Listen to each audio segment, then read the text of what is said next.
This is Monsters and Money in the Morning. Well, White Sox pitcher Jake Peavy undergoes surgery today for an injured back muscle that ended his season and may end up ending his career. An orthopedic surgeon, Dr. Chehab from North Shore University Health Systems and the University of Chicago joins us to talk about the surgery and his chances for recovery. Doc, good morning, and number one, Harvard 91, right, my friend? That's correct. Beautiful. And by the way, I loved you in Lethal Weapon 1. Now, my God, he looks just like him, for God's sake. Not like him, no, in personality. No, exactly. Yeah. Tell us a little bit about this surgery, because now his lat, I guess, pulled away from the shoulder. Is that right? That's correct. The latissimus is a muscle that, it's the V-shaped muscle that in the back that attaches actually right here into the humerus, if you can see that. So this is a model, the collarbone, the wing bone, and the arm. And the latissimus comes from the back in that V shape that you see and attaches just here in the upper part of the humerus. Now, how many times have you seen an injury like this? I've never seen it, to be honest with you. Really? Yeah. How does it, how does it just tear away? I mean, is that, he was just pitching. We saw the pitch. We saw him wince afterward. Well, it's been a series of repetitive micro traumas. It's an attritional injury. So there's been small injury, small injury, small injury that resulted in the final coup de grace, which was the rupture of the tendon. So you're saying it was wear and tear, it was weakening the whole spot there, and then it went away. Now, he says, this is that, and it's good to be optimistic, I'll be back next year. Pretty hard to say that when this is the first of its kind, according to a lot of doctors, including yourself, and this is new experimental stuff, isn't it? It's not quite the first of its kind. There have been case reports of latissimus dorsi ruptures in professional athletes and actually in professional pitchers, but a handful. I mean, the sample size is very small. And how have they fared? Well, there have been reports of about 4 or 5 professional pitchers who've had latissimus dorsi ruptures in isolation, and about 3 or 4 of them have gotten back to pitching again professionally. But again, it's a very, very small sample size. Who do you see mostly with this kind of an injury? The people who've had this injury in case reports are wrestlers. There was actually a rodeo steer wrestler who was reported to have water skiers get this kind of injury.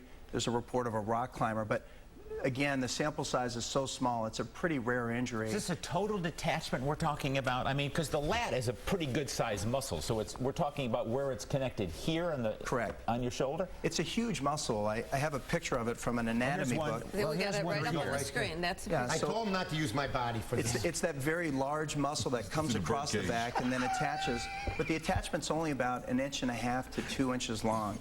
And so the reattachment of the tendon will be done by essentially taking an anchor, and I brought one here for you to see. I was dying to see this. What are they? And so this is an anchor with, the tip of the anchor is this part right here. That's what goes into the body. It's that 1/4 inch piece here. And it's attached to some stitches that are essentially used to tie the tendon back down to the bone. So the anchor will go into the arm at the origin of the latissimus. That's basically up under the armpit. That's there, up right? under the armpit. That's absolutely right. Peg into the bone, basically. That's correct. And then the stitches are now coming out of the bone, and you tie those into the tendon. Do you have to roll this thing back out of me? Because, you know, when you have this idea of it snapping, you have this idea of it rolling up or something like that. Is that the case, or it just tears pretty evenly? What you're referring to is retraction. It doesn't really retract like a window shade, but it pulls away from the bone. But it will probably be within about 1 inch or 2 of the area where it tore from, so it shouldn't be too difficult to find.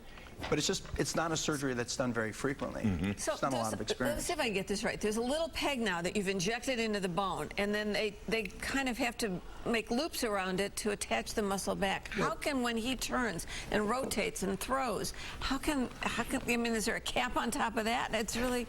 Well, what you're relying on is biologic healing. Once you put the tendon back near the bone, the tendon and the bone heal together, and that's what you're relying on, is scar tissue, and you're essentially organizing the scar. Is this the classic car gets in an accident and then you fix it, but the guy will tell you it will never be the same as it was before you drove it? You know, I'm not sure if that's really the case with this. The latissimus functions to slow the arm down after pitching. So after the ball's been released, it slows the arm down. So the other phases of pitching, of cocking to load the arm, and then the acceleration will be less affected by the injury.